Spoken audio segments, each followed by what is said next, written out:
नमस्कार, मैं हूं सिकता दे और आप देख रहे हैं हमारा भारत। दफ्तर से घर जाते वक्त शायद ही यह ख्याल किसी को आता होगा कि बारिश के पानी में हम इस तरह फंस जाएंगे कि कभी अपने घर वापस नहीं पहुंच पाएंगे। फरीदाबाद में 2 लोगों के साथ ऐसा ही हुआ। 2 बैंकर्स की जान सिर्फ इसीलिए चली गई क्योंकि वो अंडरपास के नीचे जमे बारिश के पानी में डूब गए। उनकी कार अंडरपास में डूब गई थी। आज तीसरा दिन है, लेकिन इस लापरवाही पर आगे आकर बोलने वाला कोई नहीं है। स्थानीय पुलिस प्रशासन की तरफ से सीधी जानकारियां भी नहीं मिल रही हैं। क्या इसी तरह हम देश में स्मार्ट सिटी तैयार करेंगे जिसकी सड़कों पर पानी में डूबकर लोगों की जान चली जाए? वैसे भी फरीदाबाद को हरियाणा के इंडस्ट्रियल सिटी के नाम से जाना जाता है, लेकिन वहां ऐसा हादसा होता है। तो आज हमारे सीधे सवाल हैं। पहला सवाल ये, क्या फरीदाबाद नगर निगम जवाब देगा? हमारा दूसरा सवाल, हादसे के लिए जिम्मेदार लोगों पर कार्रवाई होगी? और तीसरा सीधा सवाल, एमसीएफ यानी कि म्युनिसिपल कॉर्पोरेशन ऑफ फरीदाबाद के अधिकारी इस वक्त चुप क्यों हैं?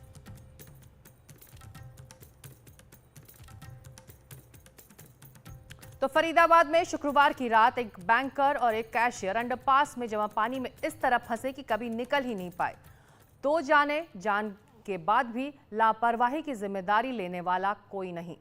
शनिवार को जब एनडीटीवी की टीम नगर निगम के दफ्तर पहुंची तो वहां ताला लगा हुआ था। तीसरी तस्वीर आज की है। अंडरपास के नीचे जमा पानी तो कम हुआ है, लेकिन कीचड़ और गाद अब भी जमा है। यह अंडरपास अभी भी उतना ही खतरनाक है जितना पानी जमा होने के कारण था।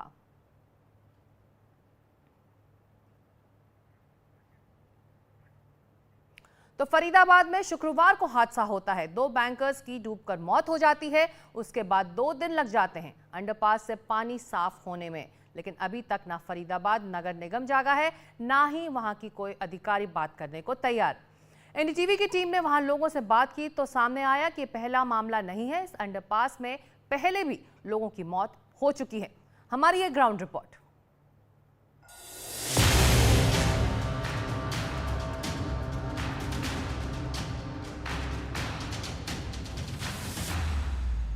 शुक्रवार से रविवार हो गया। अंडरपास में भरा पानी किसी तरह साफ करा लिया गया, लेकिन इस दौरान जो हुआ है वो बहुत भयावह था। एक बार फिर बेपरवाह सिस्टम और बदइंतजामी की पोल खुल गई। शुक्रवार रात को ओल्ड फरीदाबाद में अंडरपास के नीचे एक गाड़ी डूब जाती है। 2 बैंकरों की पानी में डूबकर मौत हो जाती है, लेकिन रविवार तक यहाँ का पानी साफ नहीं हो पाता है। अभी भी 2 दिन बाद ये स्थिति है कि अभी पूरी तरह से पानी नहीं सूखा हुआ है, गंदगी का अंबार लगा हुआ है और यहाँ से जाने की लोगों के लिए मुश्किल है।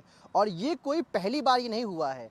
जब भी बारिश हो रही है यहाँ पे आए दिन इस तरह की जो है घटना, जो स्थितियाँ उत्पन्न होती हैं और यहाँ पर बड़ी संख्या में, अहम बात है कि बड़ी संख्या में यहाँ लोगों का आवागमन होता है। चारों साइड से लोग जो है, आप राइट साइड देखेंगे, आपको जो सामने तस्वीर दिख रही है वहाँ भी देखेंगे, या आप मेरे लेफ्ट साइड देखेंगे या मेरे बैक साइड, चारों जगह से यहाँ मूवमेंट होती है और चारों जगह से यहाँ पे लोगों की गाड़ियों का निकलती है। उसके बावजूद यहाँ पर जो है यहाँ पानी भरा हुआ था और उसके बावजूद भी यहाँ पे ये घटना हो गई। 2 दिन बाद की आप तस्वीर देख रहे होंगे कि अभी तक यहाँ पर पानी सूखा नहीं है। और वो देखिए ऊपर रेलवे लाइन है। जो जानकारी मिल रही है उसके मुताबिक जो आपको वहाँ पे रेड, माफ़ कीजिएगा, ये ब्लैक और वाइट वहाँ पे आपको पिलर दिख रहा होगा, वहाँ तक पानी भरा हुआ था और उसके बावजूद जो है यहाँ पर जो है ये घटना हो गई। लेकिन ये कहानी सिर्फ एक बार की नहीं है। स्थानीय लोगों का कहना है कि साल 2012 में अंडरपास बना था। बारिश में हर साल ऐसा ही होता है, कभी किसी की मौत हो जाती है। पानी में गिरकर कई लोगों को गंभीर चोट भी लग चुकी है। हमेशा होता है जी, पहले भी एक आदमी मर चुका पल्ली तरफ। घटना है ये हो गए होंगे 1 साल हो गया होगा उसको भी।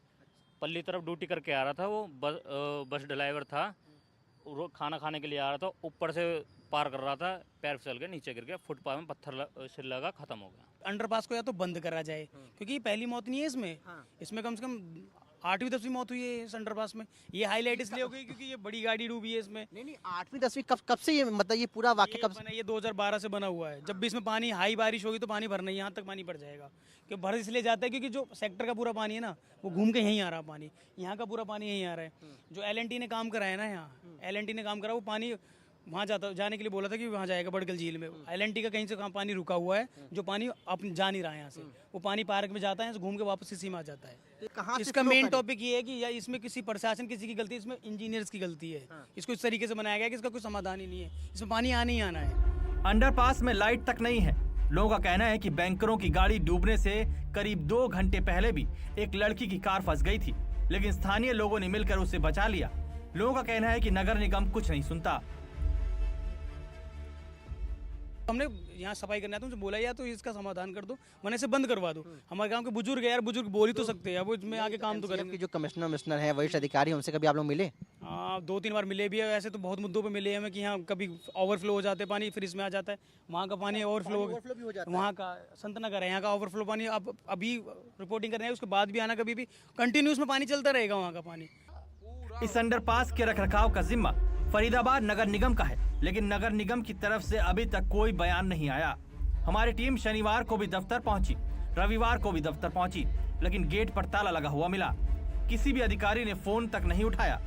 हम पहुंचे हैं इसमें जो म्यूनिसिपल कॉर्पोरेशन फरीदाबाद का ऑफिस है वहाँ पे, और यहाँ देखिए कि इतनी बड़ी घटना हो गई है, उसके बावजूद यहाँ पे लोग छुट्टी के मूड में हैं, वीकेंड्स का आनंद ले रहे हैं। कल तक तो यहाँ पे ताला ही बंद था और आज ताला खुला है, लेकिन अंदर की जो तस्वीर है, गाड़ियाँ खड़ी हैं लेकिन कोई भी अधिकारी मौजूद नहीं है, न कोई यहाँ बहुत कर्मचारी मौजूद हैं। पूछने पर ये बताया जा रहा है कि शनिवार संडे छुट्टी है, तो तमाम जो अधिकारी और पदाधिकारी हैं वो छुट्टी का आनंद ले रहे हैं।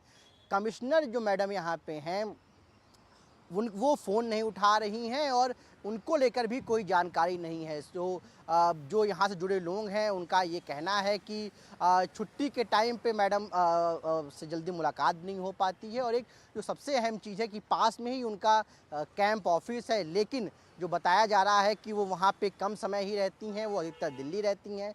तो इस घटना के जो जिम्मेदार लोग हैं, सोचिए वो किस तरीके से सोए हुए हैं।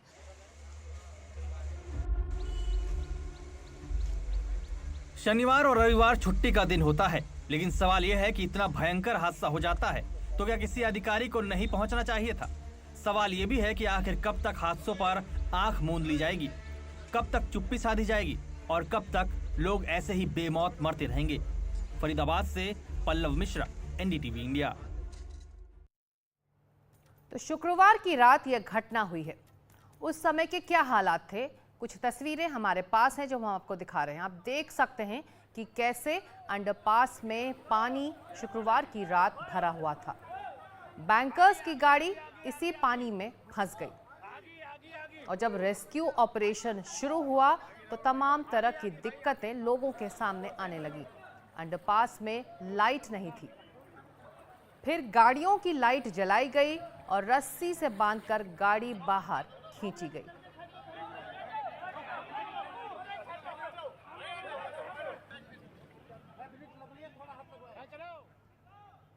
तो बैंकर्स की मौत हुई है। यह घटना कई सवाल खड़े कर रही है। अंडरपास में लाइट की सही व्यवस्था क्यों नहीं है? पानी भरा तो टाइम पर वक्त रहते क्यों नहीं खाली कराया गया था यह पूरा इलाका?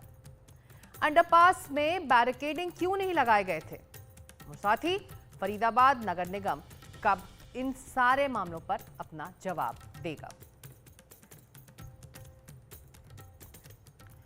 ये रेलवे का अंडरपास था। हमने फरीदाबाद और दिल्ली में रेलवे के इंजीनियर से फोन पर बात की है।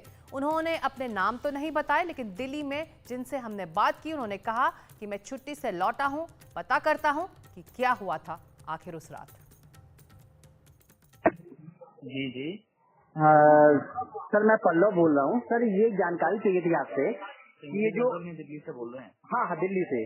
सर, जानकारी ये चाहिए थी कि जो ये ओल्ड फरीदाबाद में अंडरपास के पास घटना हुई थी, उसकी सर जानकारी है आप लोगों को? कौन सी घटना? सर, जो 2 बैंक कर्मियों की मौत हो गई है, एक बैंक मैनेजर, एक कैशियर से, शुक्रवार को अंडरपास में पानी भर गया था। आपका जो रेलवे वाला है उसके अंडरपास के नीचे ही। सर, जानकारी है आप लोगों को? नहीं, अभी पूछ के बताऊँ, इसके तो मुझे तो पता नहीं। सर, इतनी बड़ी घटना सर जानकारी नहीं है। अभी मैं तो आया हूँ तो मुझे तो पता नहीं है, मैं पूछ के बताता हूँ। नहीं सर, मतलब आप यहाँ काम कर रहे हो ना काफी दिन से, मतलब सर घटना 2 दिन पहले की है, और सर उत्तर रेलवे के इंजीनियर कंट्रोल को पता ही नहीं है सर, दिल्ली वालों को होगा, बाकी को पता होगा। मैं अभी छुट्टी पे था ना, इसलिए पता करके पता। हमने एक दूसरे इंजीनियर से भी बात करने की कोशिश की, वो फरीदाबाद के हैं। उन्होंने साफ कहा कि पूरी जिम्मेदारी MCF यानी कि नगर निगम फरीदाबाद की है। उन्होंने ये भी बताया कि जब ये हादसा हुआ उसके बाद वो खुद वहां पहुंचे थे। ये बताइए, ये जो ओल्ड फरीदाबाद में जो अंडरपास है जहाँ पे 2 लोगों की मौत हुई थी, तो वहाँ पे पानी भरा था, इस बात की जानकारी आप लोगों को थी? हाँ बिल्कुल थी। कब जानकारी हुई थी? परसों सही है, परसों शाम को जब से पानी भरा तब से। तो आप लोगों ने क्या किया जो है इसके लिए? हमने जो पानी निकालने के लिए रिस्पॉन्सिबल आदमी है MCF, उनको पंप चलवा दिए उनके। कौन इसका कौन रिस्पॉन्सिबल है, क्या नाम है उनका? MCF है। MCF municipal corporation. तो आपने किसको बोला था?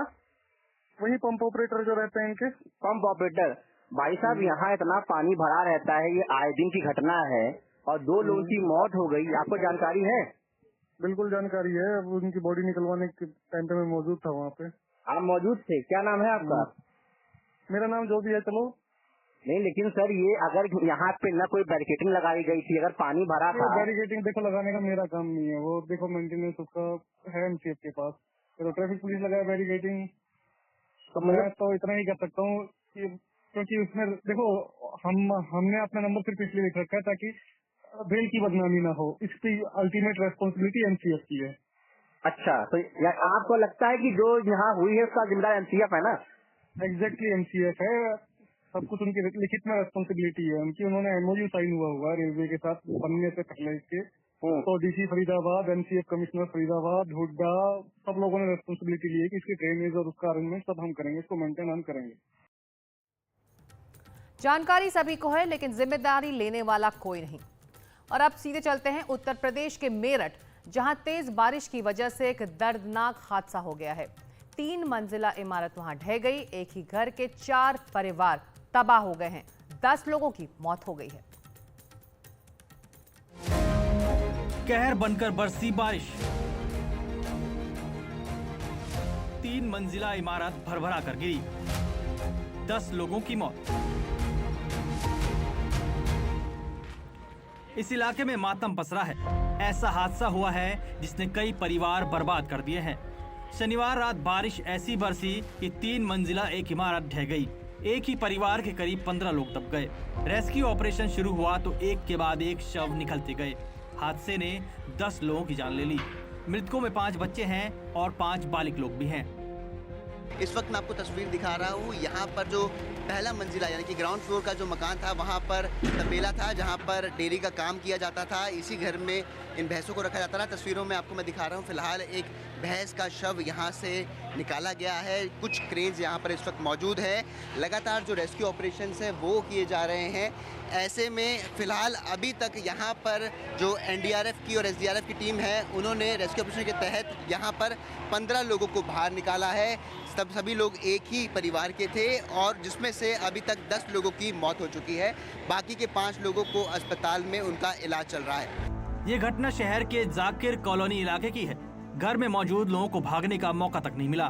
तंग गलियों में करीब 300 गज एरिया में बने इस 3 मंजिला मकान के ग्राउंड फ्लोर पर भैंस पालकर ये परिवार डेयरी चलाता था। ऊपरी मंजिलों में 63 वर्षीय नफीस और उसके 3 बेटों के परिवार रहते थे, लेकिन अब ये परिवार पूरी तरह उजड़ चुके हैं। ये सबसे ज़्यादा चुनौती का काम यहाँ पर जो रेस्क्यू में रहा वो ये था कि जो ये गलियाँ हैं, ये संकरी गलियाँ हैं, तो ऐसे में इन गलियों में क्रेन्स को लेकर और JCB को अंदर लेकर आना सबसे बड़ी एक चुनौती थी, जिसकी वजह से समय ज़्यादा लगा। लेकिन जो 18 घंटे का ये रेस्क्यू ऑपरेशन रहा, इसके चलते जिन 15 लोगों के बारे में पता चला था उन सभी को फिलहाल बाहर निकाल लिया गया है। संकरी गलियाँ हैं, लेकिन ऐसे में जो तमाम जो टीमें हैं, चाहे वो पुलिस की टीम हो, दमकल विभाग हो, NDRF की टीम हो, SDF की टीम हो, सभी टीमें लगातार यहाँ पर काम कर रही है। मोहल्ले वालों का कहना है कि यह घर यहाँ सबसे पुराना था। इसकी मरम्मत होनी थी, लेकिन उससे पहले ही ये हादसा हो गया। पर लोग नहीं बच पाए क्योंकि बरसात की वजह से मकान एकदम गिर गया। भर करके मकान एकदम गिर गया, तो उसमें कोई कम लोग बचे हैं। बहुत मकान पुराना था?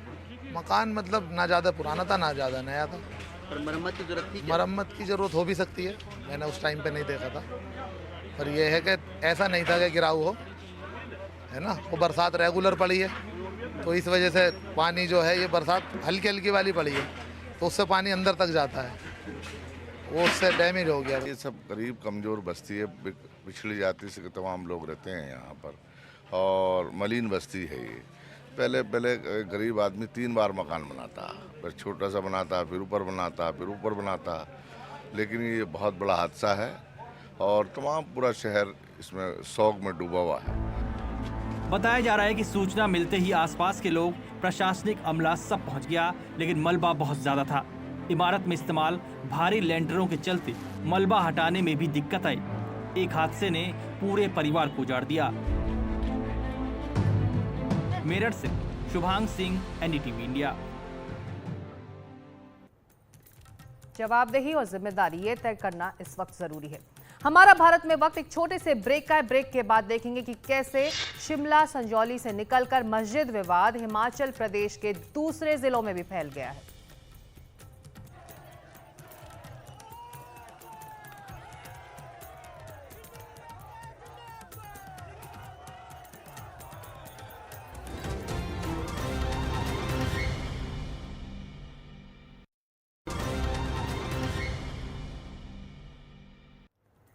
आप देख रहे हैं हमारा भारत। अब खबर हिमाचल प्रदेश की, जहां मस्जिद में अवैध निर्माण का मामला तूल पकड़ता जा रहा है। ये विवाद शिमला और संजौली से होता हुआ राज्य के करीब 5 जिलों में इस वक्त पहुंच चुका है। हमारी ये ग्राउंड रिपोर्ट।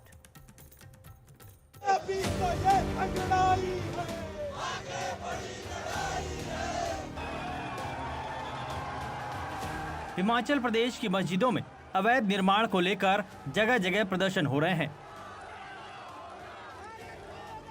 शिमला से सटे सुन्नी, बिलासपुर, हमीरपुर, सिरमौर जिले के पावंटा साहिब और मंडी के सुंदरनगर में हिंदू संगठनों ने शनिवार को आक्रोश रैली निकाली। ये संगठन शिमला के संजौली मस्जिद खिलाफ प्रदर्शन में पुलिस लाठीचार्ज का विरोध कर रहे थे। संजौली से शुरू हुआ विवाद अलग अलग जिलों तक पहुंच रहा है। कुछ और मस्जिदों के बारे में भी अवैध निर्माण पर सवाल उठ रहे हैं। विवाद शिमला के संजौली से ही शुरू हुआ। 2010 से पहले 2 मंजिला कच्ची मस्जिद थी। 2010 के बाद 3 मंजिला अवैध निर्माण हुआ। नगर निगम शिमला कमिश्नर ने 35 बार मस्जिद कमेटी को नोटिस दिए, लेकिन कुछ नहीं हुआ। 11 सितंबर को जबरदस्त प्रदर्शन हुए। मुस्लिम पक्ष ने कमिश्नर नगर निगम को लिखकर कहा कि अगर कोर्ट आदेश देती है तो वे खुद 3 फ्लोर को तोड़ देंगे, तब तक मस्जिद के ये 3 फ्लोर सील कर दिए जाएं। उधर मंडी के जेल रोड पर बनी एक मस्जिद में अवैध निर्माण पर विवाद है। स्थानीय लोग इसका विरोध कर रहे थे। बाद में मामला नगर निगम आयुक्त कोर्ट पहुंचा। कोर्ट ने 13 सितंबर को मस्जिद के ऊपर के 2 फ्लोर को अवैध करार दिया और इसे तोड़ने के लिए 30 दिन का समय दिया। मस्जिद की बाउंड्री भी PWD की जमीन पर बनी है। विवाद बढ़ने पर मुस्लिम समुदाय ने एक हिस्सा दीवार का खुद तोड़ना शुरू कर दिया। ये भी कहा जा रहा है कि मस्जिद का नक्शा पास नहीं था। ये लाल निशान यह बताने के लिए काफ़ी है कि ये जो निर्माण यहाँ पर आप देख रहे हैं ये अवैध हुआ है। दरअसल ये लाल निशान यहाँ के प्रशासन के द्वारा लगाया गया है। नगर निगम के आयुक्त कोर्ट ने इस मस्जिद के बाहर जो ये अवैध निर्माण हुआ था इसको 30 दिन के अंदर हटाने के लिए कहा है। हालांकि जब ये आदेश हुआ तो मस्जिद के जो लोग थे उन्होंने इस दीवार को तोड़ना शुरू कर दिया। आप देखिए यहाँ दीवार का कुछ टूटा हुआ हिस्सा आपको दिखाई पड़ेगा। ईंटें यहाँ पर तोड़ दी गई हैं, दीवार बन रहा था उसको यहाँ पर हटा दी गई और ये जो बाउंड्री थी इस जगह पर आप देख रहे हैं इस बाउंड्री को भी यहाँ से तोड़ दिया गया है मस्जिद का, ताकि ये जो अवैध निर्माण है इसे हटाया जा सके। पहले छोटी सी थी, गुबंद लगे हुए थे, फिर अब इन्होंने साल भर पहले उखाड़ा इसको, 2 मंजिलें तैयार कर दी। विरोध ऐसे ही जल्दी तैयार कर दी, ऐसे बगैर नक्शे से क्या क्या चक्कर है। शिमला जिला के सुन्नी में कथित अवैध मस्जिद निर्माण को लेकर लोगों में गुस्सा है। लोगों का कहना है कि सुन्नी में प्राचीन काली माता मंदिर के 200 मीटर नजदीक मस्जिद बनाई गई है जो कि अवैध है। मंदिर के 200 मीटर के दायरे में मस्जिद बनाई ही नहीं जा सकती। लोगों का कहना है कि पहले घर बनाया गया, फिर उसे मस्जिद में तब्दील कर दिया गया। उधर शनिवार 14 सितंबर को कुल्लू के अखाड़ा बाजार में भी लोगों ने विरोध प्रदर्शन किया। उनका कहना था कि यहाँ मस्जिद का निर्माण अवैध रूप से किया गया और क्षेत्र में अतिक्रमण किया जा रहा है। विरोध करने वाले लोगों ने प्रशासन से इस अवैध निर्माण को तुरंत हटाने की मांग की है। बिलासपुर जिले के घुमारवी में भी मस्जिद के अवैध निर्माण का आरोप लगाया गया है। हिंदू जागरण मंच ने आरोप लगाया कि घुमारवी के बड्डू मोहल्ले में मस्जिद सरकारी जगह पर बनाई जा रही है। इसके लिए किसी भी प्रकार की अनुमति नहीं ली गई। हिमाचल प्रदेश में ये मारपीट के विवाद है, इलीगल कंस्ट्रक्शन के विवाद है, जो लगातार दिनों दिन बढ़ते जा रहे हैं। और ये समस्या कोई कम्युनल समस्या नहीं है, कोई सांप्रदायिक समस्या नहीं है। ये सिर्फ और सिर्फ मारपीट, इलीगल कंस्ट्रक्शन और बाहर से आने वाले लोगों से जुड़े मामले हैं। तो अवैध निर्माण का ये मामला क्यों प्रदेश के अलग अलग इलाकों में फैल रहा है, इसकी जड़ तक राज्य सरकार को पहुंचना इस वक्त जरूरी है। हमारा भारत में आज इतना ही। आपको हमारी ग्राउंड रिपोर्ट्स कैसी लग रही हैं, हमें जरूर बताएं। आपके लिए ये कार्यक्रम और हमारी सभी ग्राउंड रिपोर्ट्स एनडीटीवी इंडिया के सभी डिजिटल प्लेटफॉर्म्स पर भी उपलब्ध है। नमस्कार।